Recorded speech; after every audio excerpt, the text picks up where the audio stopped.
आज का कोट है, change your thoughts and you change your world. हमें हमारा वर्ल्ड अगर चेंज करना है, हमारी दुनिया अगर बदलनी है, तो बाहर की दुनिया के ऊपर काम करने की जरूरत नहीं है। हमें हमारे थॉट्स में परिवर्तन लाने की जरूरत है। हम जिस तरीके से चीजों को देखते हैं, जिस एंगल से चीजों को परखते हैं, हम हमारे विचार किस तरीके के रखते हैं, उसी तरीके के फल हमें मिलते हैं। अगर हम पॉजिटिव हैं, अगर हम सकारात्मक सोच से कोई भी काम करते हैं, अगर हम सनशाइन की तरफ देखते हैं, तो शैडो की तरफ हमारा ध्यान नहीं जाएगा। और जैसे ही हमारा ध्यान सनशाइन की तरफ होता है, पॉजिटिविटी की तरफ होता है, अच्छी चीजों की तरफ होता है, तब हम ये महसूस करते हैं कि जो नेगेटिविटी है वो अपने आप दूर चली जाने लगती है और हम उस पॉजिटिव विचारों से अट्रैक्ट होने लगते हैं। इसीलिए हमेशा ये कहा जाता है कि success is something that you attract, and successful thoughts पहले आपके अंदर क्रिएट होने चाहिए, आपको करने को आना चाहिए। पॉजिटिवली चीजों को लेने की आदत आपको डालनी पड़ेगी। अपने थॉट्स के ऊपर नियंत्रण आपको रखना पड़ेगा। You may and up saying that कि थॉट्स हमारे कंट्रोल में नहीं है, लेकिन थॉट्स काम कैसे करते हैं, अगर इसको हम डीपली समझने की कोशिश करेंगे तो जैसे हमारा शरीर खाना खाता है और जिस तरीके का खाना, जिस तरीके का भोजन हम ग्रहण करते हैं, उसी तरीके का हमारा शरीर भी बनता चला जाता है। Same rule applies with the mind. हम अपने माइंड को भी जिस तरीके का भोजन देते हैं, जो भोजन हम उसे परोस रहे हैं, उसी तरीके का आउटपुट हमारा माइंड भी देता है। हम ये भोजन किस रूप में उसे परोस रहे हैं हमारे माइंड को, तो वो है न्यूज़पेपर, मीडिया, लोग, सोशल मीडिया, यूट्यूब, फेसबुक, जो भी बाहर के माध्यम है और जो भी बाहर के माध्यमों की तरफ से आपकी माइंड के ऊपर जो बम्बार्डिंग हो रही है चारों तरफ से, उसी से नेगेटिविटी फैलती है। और हाँ, उसी से पॉजिटिविटी भी फैलती है, क्योंकि पॉजिटिव विचारों वाले लोग पॉजिटिव चीजें ही सर्च करते हैं और निगेटिव विचारों वाले लोग निगेटिव चीजें सर्च करते हैं। लेकिन अगर किसी भी एक एनवायरनमेंट में आपको अगर बार बार एक्सपोजर किया जाए, बार बार आपको वो क्राइम वाली चीजें या फिर पॉलिटिकली मोटिवेटेड कोई आर्टिकल्स अगर आप बार बार पढ़ रहे हो, अगर आप बार बार न्यूज चैनल्स में होने वाली डिबेट्स, न्यूज चैनल्स में होने वाली चीजें या फिर क्राइम या बहुत सारी ऐसी चीजों का एक्सपोजर अगर आप बार बार कर रहे हो, तो देयर आर चांसेस कि आप वही चीजें को फॉलो करना स्टार्ट कर दो, आप उनके जैसे ही बनना स्टार्ट कर दो। इसीलिए हमें ये हमेशा कहा जाता है कि अपना एनवायरनमेंट हमें हमेशा क्लीन रखना होता है, ताकि नेगेटिव थॉट्स हमारे माइंड में आने ही ना पाए। लेकिन फिर भी बाहर की चीजें बदलनी हमारे हाथ में बहुत कम होती है, लेकिन हमारे हाथ में न्यूज़पेपर में क्या पढ़ना चाहिए, इतनी समझ तो हमें होनी चाहिए। टीवी का रिमोट अगर हमारे हाथ में है तो उसमें क्या देखना चाहिए। कॉमेडी, एंटरटेनमेंट, ऑल गुड, लेकिन कॉमेडी अगर आप दिन भर कॉमेडी ही देख रहे हो तो लाइफ को सीरियसली आप कब लोगे। अगर आपके आइकॉन कोई कॉमेडी स्टार है तो very sorry to say that, but आप लाइफ को सीरियसली नहीं ले पाओगे। कॉमेडी जरूरी होती है, लेकिन एंटरटेनमेंट ही लाइफ नहीं होता। लाइफ की सच्चाई अलग होती है। इसीलिए कॉमेडी 2 पल की है, देख के छोड़ देनी है। 24 घंटे कॉमेडी का चैनल देखना पागलपन है। इसीलिए हम क्या देख रहे हैं, हम क्या सुन रहे हैं, हम क्या ग्रहण कर रहे हैं, हम क्या किन लोगों के साथ संपर्क में आ रहे हैं, ये बहुत मैटर करता है। एक IAS अफसर बनता है, एक डॉक्टर सक्सेसफुल डॉक्टर बनता है, एक सक्सेसफुल पॉलिटिशियन बनता है। आप जब उनका निरीक्षण करोगे, आप जब बारीकी से उनको देखोगे, तो यही सब विचार, यही सब चरित्र लेकर वो लोग बड़े बने हैं। उन्होंने अपने थॉट्स के ऊपर कंट्रोल किया है, उन्होंने अपने परिस्थितियों को संभाला है। लोगों ने, दुनिया ने उनके ऊपर कूड़ा करकट फेंका, लेकिन उन्होंने हर चीज को पॉजिटिवली लेते हुए आगे बढ़ते चले गए। इसीलिए दुनिया को बदलने के लिए अगर आप निकले हो तो 1 सेकंड के लिए रुक जाओ, पैर वहीं पे जमा लो, बाहर जाने की जरूरत नहीं है। आपको सिर्फ अपने विचारों के ऊपर काम करना है, आपको सिर्फ आपके थॉट्स के ऊपर काम करना है। आपके थॉट्स अगर पॉजिटिव है, सच्चे हैं, सही दिशा में है, तो सारी चीजें अपने आप, भले थोड़ा टाइम लगे, लेकिन सारी चीजें अपने आप सही होती चली जाएंगी। इसीलिए गलत संगत को आपको अवॉइड करना है, अच्छे थॉट्स, अच्छे लोग, अच्छी चीजों के पास आपको रहना है एंड आपको तरक्की करनी है। याद रखिए, संगति संगदोषा। संगत, हम किस संगत में है, हम क्या संगत कर रहे हैं, वो हमारे थॉट्स के ऊपर प्रभाव करते हैं। हम क्या थॉट्स सोचते हैं, वो हमारे चरित्र के ऊपर प्रभाव करते हैं, और हमारा कैसा चरित्र है ये हमारा भविष्य निर्धारित करता है। Thank you. हेलो, आज का कोट है, champions keep playing until they get it right. Think of how many people quit playing before they become a champion. Perhaps they might have made it if they just would have kept playing. अगर वो खेलते रहते, अगर वो अपनी practice जारी रखते, तो शायद एक दिन वो चैंपियन के मकाम तक पहुंच ही जाते थे, लेकिन उन्होंने बीच में ही छोड़ दिया। और ऐसी अनगिनत कहानियां हैं जहाँ पे लोग आते तो है, स्टार्ट तो करते हैं, लेकिन until and unless एक जो शार्प एज आना चाहिए, उसके लिए जो एक प्रैक्टिस करनी चाहिए, वो प्रैक्टिस होने से पहले ही वो हार मान लेते हैं। चैंपियंस बनने के पहले ही वो क्विट कर जाते हैं। तो यही गलती हम सब लोग करते हैं। जहां पर भी सवाल आता है चैंपियन बनने का, किसी भी फील्ड का बापू बनने का, तब हम क्या करते हैं कि थोड़ा सा इसमें काम कर लिया, थोड़ा उसमें काम कर लिया, और 10 चीजों में एक साथ हाथ डाल दिए, एंड देन हम अपने सारे रिसोर्सेस, हमारा सारा फोकस, हमारी सारी एनर्जी हम 10 कामों में इस तरीके से उलझा देते हैं कि जब जिस काम के लिए हमें फोकस और एनर्जी की जरूरत होती है, वहां पे हम फोकस नहीं कर पाते। और यही वजह है कि चैंपियंस जो होते हैं वो हमेशा keep on playing, they keep on practising. वो इतनी प्रैक्टिस करते हैं कि जब एक्चुअल मुकाबले का समय आता है, जब एक्चुअल वो घड़ी आती है कि जब उन्हें फाइट करना होता है, तब वो प्रिपेयर होते हैं हर एक सिचुएशन के साथ। यही फर्क होता है एक कॉमन मैन में और एक चैंपियन में। चैंपियन को जब भी हम प्रैक्टिस करते हुए देखते हैं, तो वो प्रैक्टिस ऐसे कर रहा होता है जैसे उसका प्रैक्टिसिंग का फर्स्ट डे है। ऐसे कर रहा होता है जैसे वो बारीक चीजें, छोटी छोटी चीजें आज ही सीख रहा, इस तरीके से कर रहा होता है, इस तरीके से डिटेल्स पे उसका ध्यान होता है कि जैसे वो फर्स्ट टाइम वो चीजें कर रहा है।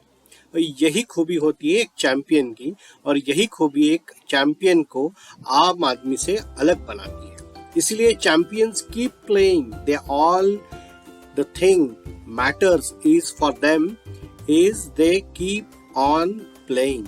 वो छोड़ते नहीं, वो मैदान से बाहर नहीं जाते, वो रिंग छोड़ के नहीं जाते हैं। वो हारते हैं फिर आते हैं, वो हारते हैं फिर आते हैं, लेकिन अपना काम करते रहते हैं।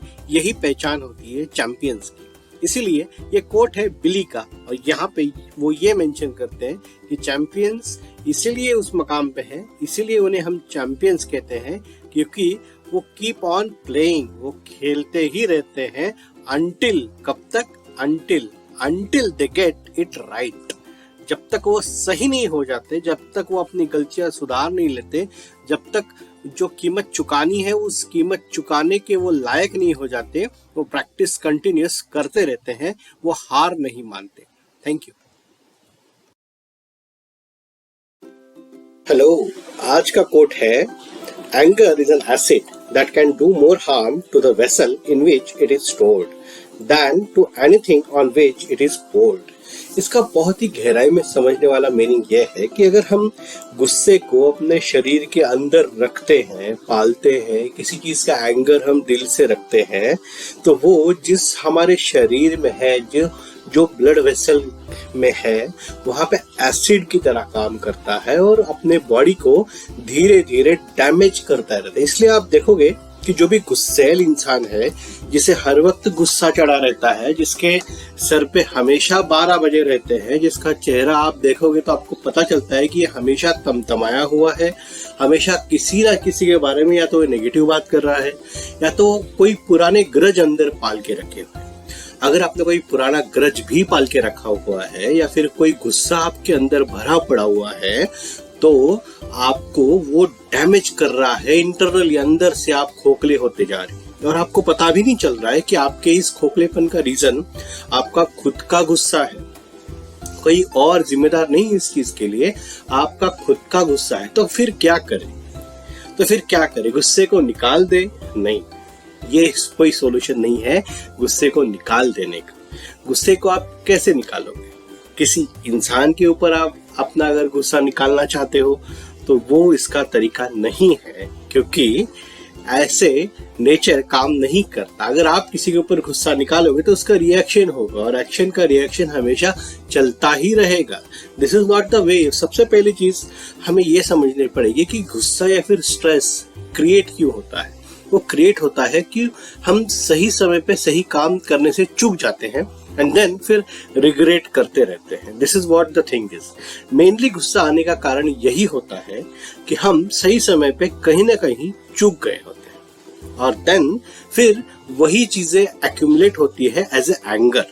हमें इस चीज से परहेज करना है। सबसे पहले चीज, इसका मैं आपको सॉल्यूशन बताता हूँ। इसका सॉल्यूशन ये है कि आपको सबसे पहले अगर ये पता चलता है कि गुस्से से आपका शरीर डैमेज हो रहा है, आपका माइंड डैमेज हो रहा है, आपका फ्यूचर डैमेज हो रहा है, आपको उसके नुकसान अगर पता है, तो सबसे पहले चीज आपको माफ कर देना चाहिए। फिर आप सोचोगे कि वो व्यक्ति, वो इंसान, वो घटना माफ करने के लायक नहीं थी। हो सकता है, लेकिन आपका फ्यूचर, आपका शरीर, आपका माइंड, आपका आने वाला कल तो माफ करने के लायक है ना।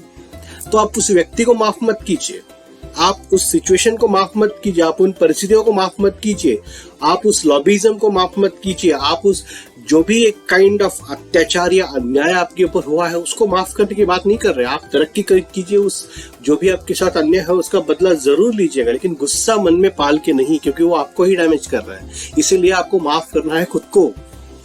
खुद के लिए आप उन सब लोगों को माफ कर दीजिए और दिल से माफ कर दीजिए। इसमें कोई चोरी मत कीजिए, दिल से माफ कर दीजिए। अपनी तरक्की करते रहिए। एक न एक दिन आपका जो भी गुस्सा था, उसका प्रतिशोध था, वो नेचर आपके लिए पूरा करके आपको देगा, अगर आप रोज का अपना जिम्मेदारी अच्छे से निभा रहे हो और अपने दिल से सबको माफ कर दिया है। ये ताकत होती है किसी को दिल से माफ करने की। तो इसका इस कोट का मतलब बहुत सिंपल भाषा में इतना ही है कि अगर आप एंगर को अपने अंदर पालते हो, आप अपने आप को डैमेज कर रहे हो, नुकसान करके ले रहे हो आप अपना खुद का नुकसान, खुद के फैमिली का नुकसान आप करके ले रहे हो। आपको इससे परहेज करना चाहिए। एंगर को अंदर पालना नहीं है, माफ कर देना है, छोड़ देना है।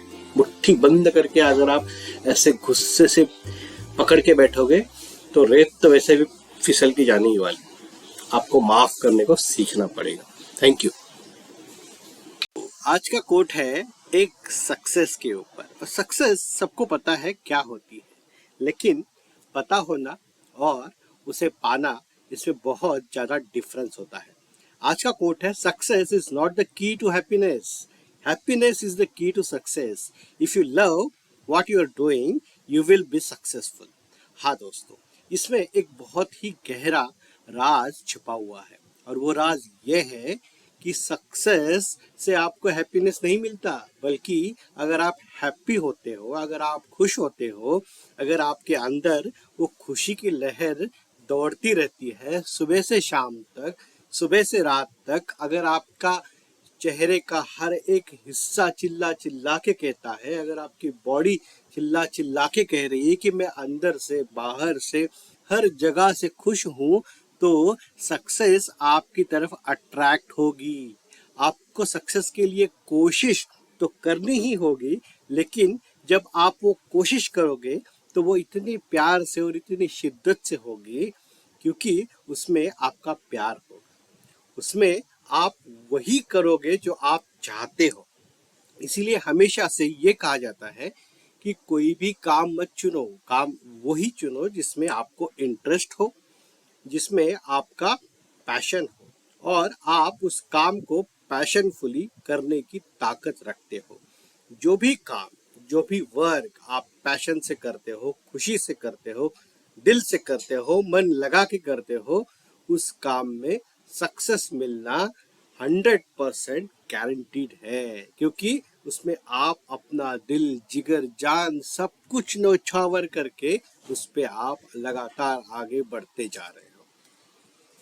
Thank you. आज का कोट है सक्सेस के ऊपर और डिफिकल्टीज के ऊपर। ये कोट है अब्दुल कलाम का। यहाँ पे अब्दुल कलाम जो हमारे मिसाइल मैन है, हमारे देश के राष्ट्रपति रह चुके हैं, वो हमें एक चीज समझाने की कोशिश कर रहे हैं कि man needs his difficulties because they are necessary to enjoy success. अगर डिफिकल्टीज ना हो और अगर सिर्फ सिर्फ और सिर्फ सक्सेस ही मिलती जाए तो फिर उस सक्सेस का क्या मजा। अगर कुछ भी जिंदगी में तकलीफ ही ना आए, अगर आप सिर्फ और सिर्फ सक्सेस ही आपको मिलती रहे, अगर सिर्फ और सिर्फ खुशियां ही आपके पास आती रहे, तो फिर उस चीज का क्या मजा। अगर डिफिकल्टी ना आए तो सक्सेस फीका है। वैसे ही अगर सक्सेस का आपको आनंद लेना है तो आपको उन सारी परेशानियों से, सारी डिफिकल्टीज से, उन बेचैनियों से भरी रातों से गुजरना पड़ेगा। वो बिना नींद के गुजारी हुई हजारों रातें आपको याद आएंगी जिस दिन आप सक्सेसफुल होंगे। वो बेचैनी में गुजारे हुए पल आपको याद आएंगे जब आप सक्सेसफुल होंगे। वो लोगों के ताने, वो लोगों ने जो आपको परेशान किया था, वो आपको याद आएगा जब आप सक्सेसफुल होंगे, जब आप किसी एक पद पर पहुंच जाओगे, जब आप जिंदगी में वो चीज हासिल कर लोगे जो आप चाहते हो। तब वो लोगों के ताने, वो बेचैनी भरी रातें, वो तकलीफें, वो भूख, वो गरीबी, वो सब आपको याद आएगी। और उस सक्सेस का मजा तभी है जब आप उस सारी पेन से, उस सारी पीड़ाओं से गुजर के निकलो। आपने कभी एक बटरफ्लाई की जर्नी देखी है? एक बटरफ्लाई जब एक छोटा सा कीड़ा होता है तब वो कितनी तकलीफों से, वेदनाओं से गुजर कर बटरफ्लाई बनता है। अगर हम उसकी जिंदगी से उस वेदनाओं को निकाल दें और उसे फास्ट बटरफ्लाई बना दे तो वो एज ए बटरफ्लाई जिंदा नहीं रह पाता, क्योंकि उसके पंखों में वो जो ताकत है वो उसी चीज से आती है जो वो पीड़ा सहता है। इसलिए पीड़ा भी उतनी ही महत्वपूर्ण है जिंदगी में। अगर आप सक्सेस का आनंद लेना चाहते हो, सक्सेस में आप खुश रहना चाहते हो, तो वो परेशानी, वो पीड़ा आपको लेनी पड़ेगी। बकायदा वो आपके पास आएगी ही, क्योंकि बिना अवरोध सक्सेस नहीं है। अगर आप कोई चीज अच्छी कर भी रहे हो तो आपकी टांग में टांग अड़ाने के लिए 100 लोग आ जाएंगे। आप कोई अच्छी दिशा में बढ़ भी रहे हो, आपको रोकने के लिए 100 लोग आ जाएंगे। आपको ताने मारने के लिए 100 लोग आ जाएंगे, आपके पैर खींचने के लिए 100 लोग आ जाएंगे। याद रखिए, आपकी इस जीवन की जर्नी में आपके माता पिता, आपके लाइफ पार्टनर, आपकी फैमिली के अलावा और कोई आपको साथ नहीं देगा। आपको अपने मित्रों का साथ जरूर मिलेगा, लेकिन वो भी तब तक जब तक आप कुछ करके नहीं दिखाते। बिना किसी साहस के, बिना किसी दमखम के इंसान को कोई वैल्यू नहीं है। इंसान की वैल्यू तभी है जब वो विपरीत परिस्थितियों में भी डट कर खड़ा रहता है, साहस के साथ खड़ा रहता है, झुकता नहीं है, हारता नहीं है, छोड़ नहीं देता। तकलीफें है इसके लिए। इसीलिए दोस्तों, अब्दुल कलाम का ये कोट बहुत ही इंपॉर्टेंट है कि मैन नीड्स हिज डिफिकल्टीज। ये डिफिकल्टीज भी चाहिए भाई, तभी तो सक्सेस का मजा है। Thank you.